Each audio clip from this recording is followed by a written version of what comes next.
It is 11:47 p.m. You are sitting at your desk, your textbook is open. It has been open for 40 minutes. You have not read a single line.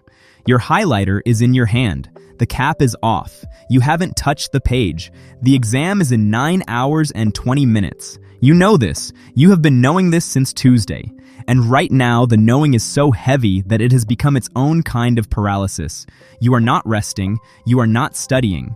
You are doing the thing in between. The thing that has no name but feels like holding your breath underwater and waiting for something to happen. Your phone is face down. You put it face down on purpose 12 minutes ago because you were going to focus. The phone being face down has not helped you focus. The phone being face down has made you think about the phone. This is where it starts. Not with the distraction, not with the laziness, not with the excuse you'll give your professor tomorrow. It starts here, in this exact stillness, in this room, in this light that is too bright for 11 p.m. and too dim to actually read by. It starts with the gap between what you know you need to do and what your body is willing to let you do.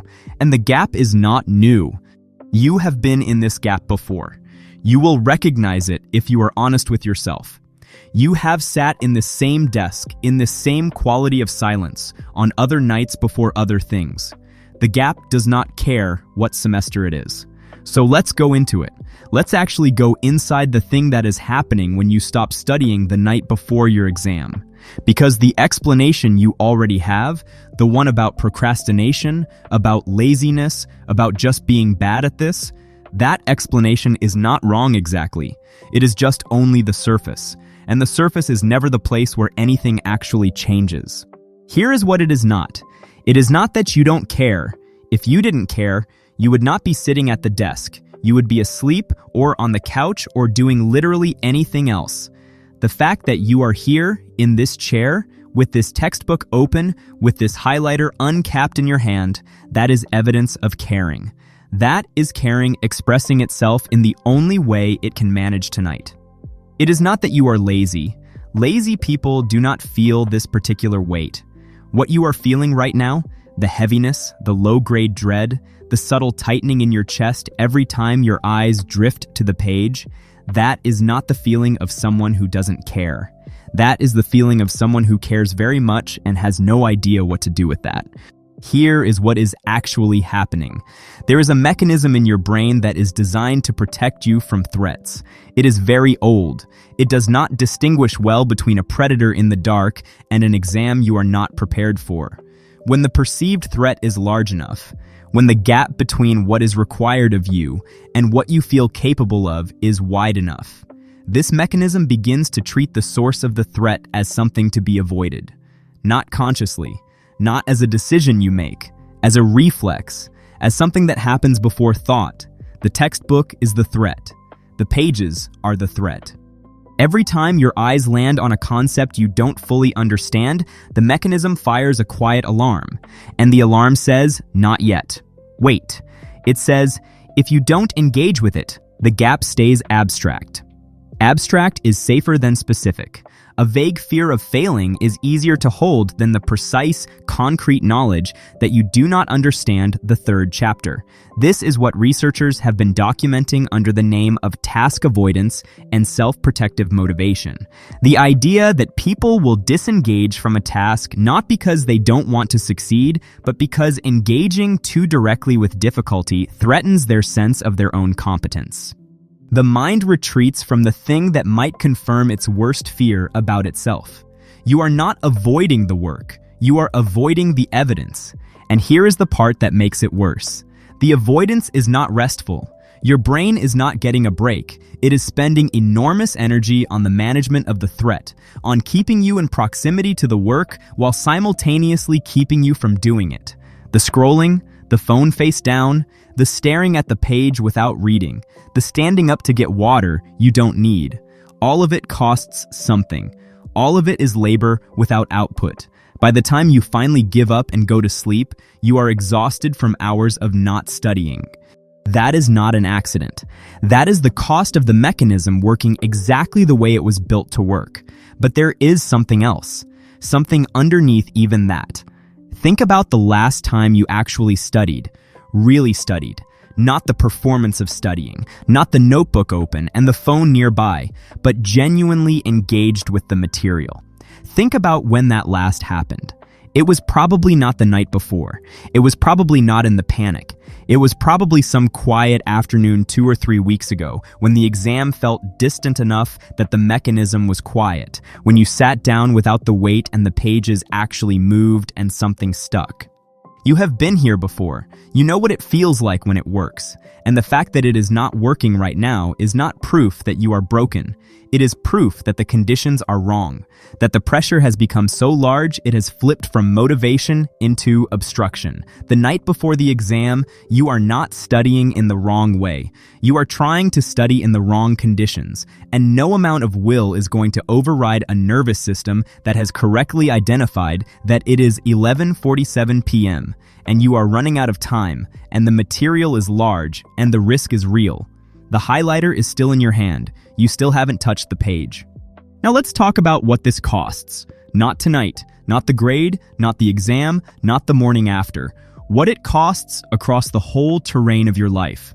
Because this pattern, and it is a pattern, you know it is, you've known it longer than this night, does not stay contained to the desk. It is in the group project that you contributed the least to, not because you were malicious, but because the scope felt too large to start, and too late to catch up by the time you'd waited long enough. You remember the specific moment you realized you'd waited too long. You kept it to yourself. You handed in what you could and hoped the group would carry it, and they mostly did, and you said thank you and moved on. But you remember, and a quiet thing registered, not consciously, but somewhere, that this is what you do. That when things get large enough, you disappear a little. It is in the conversations you have not had, the advisor you meant to email in October when there was still time to change your trajectory, the registration deadline you noted, and then noted again and then missed, the opportunity that had a 2-week window and you spent 11 days of it telling yourself you would get to it tomorrow. These are not dramatic failures. They don't look like failures from the outside, they look like ordinary life. But inside the pattern, they are the same thing happening in a different room, the same gap, the same waiting. It is in your relationship to your own intelligence. This one is quieter and harder to see, but it is there. Every time you fall into this cycle, every time you sit with the textbook open and do not read it, something small gets confirmed. Not as a thought, as a feeling, as the accumulation of evidence that you are someone who cannot follow through. Not because anyone said it, because you were there for it. You watched yourself. And the watching builds a picture over time. The picture becomes the story you tell yourself about who you are. And the story makes the next time easier to predict. This is the one worth sitting inside for a moment. Not the grade, not the group project, the story. Because the story is not accurate. It was never accurate. It is built from the wrong evidence. From nights exactly like this one, which were never about capability and were always about the mechanism protecting itself. But accuracy is not the point of the story. The story's job is to feel true, and by now it probably does. There is something else, something further out. Not this semester, not this year. Further. There is a version of your life being quietly built in the background of all these nights. It is not built in the exams. It is built in the relationship you are developing with difficulty. Every time difficulty arrives and the mechanism fires and you wait and then the window closes, something is being trained. Not in a dramatic way, in the slow, patient way that all habits form. You are learning at the level of the body that difficulty is a signal to wait, that large things are things to manage from a distance. That the gap between wanting to do something and doing it is just what life feels like. That is what is actually being built. Not a bad grade, a posture toward challenge, and the posture will follow you. It does not stay at the desk. At some point in the night, and you probably know this moment, you've had it before, something shifts. Not motivation, not a decision, just a quieter way of seeing what is in front of you. Maybe you put the highlighter down.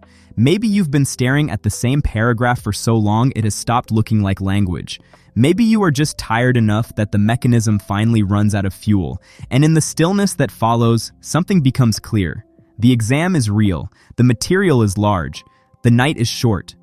None of that has changed, but the way you are standing inside it, that has changed just slightly, because the pressure was so high that it stopped you from doing anything, and now that is visible. You can see it. You are not studying because you are too afraid of not studying well. That is the actual sentence. Read it again. You are not studying because you are too afraid of not studying well. Researchers who study this call it the irony of performance pressure, the way that the stakes of a thing can become the primary obstacle to doing the thing. The mind narrows under threat. Attention contracts. Working memory, which is the live workspace your brain uses to process new information, becomes occupied with the management of anxiety rather than the processing of content. This is not a metaphor. It is a measurable reduction in cognitive capacity. The very pressure you feel to do well tonight is making it harder to do well tonight. And knowing that does not fix it, but it changes something. Because the story shifts. You are not sitting at this desk at midnight because you are someone who cannot follow through. You are sitting at this desk at midnight because you are a person experiencing the normal and well-documented limits of a mind under pressure. That is a different sentence. It does not let you off the hook, but it does not put you in the dock either. There is something else in that shift that matters. When you can see the mechanism, when you can name what is actually happening, you are no longer entirely inside it. You are somewhere beside it, and beside it is the only place from which anything can be chosen. Not everything, not a full rescue of the night, but something small. 1 page, 1 concept, 10 minutes of something real instead of 4 hours of something performed. The gap between you and the page is not the size of your failure. It is the size of the pressure you are under. Those are not the same thing. The exam is in the morning. That part has not changed, but this is where you are right now. Not at the beginning of the night, not in the panic of the opening, but here, in this quieter place, wherever the night has carried you. Maybe you are still at the desk. Maybe you moved to the floor. Maybe the textbook is closed and you are just sitting with it. You can see the pattern now, not with shame, or at least not only with shame. With a kind of recognition that carries something softer in it. You have been doing what a person does when the gap is too large and the night is too short, and the mechanism is doing exactly what it was built to do. That is not absolution. It is just accurate. Here is the one thing, not a system, not a plan for next time, just tonight.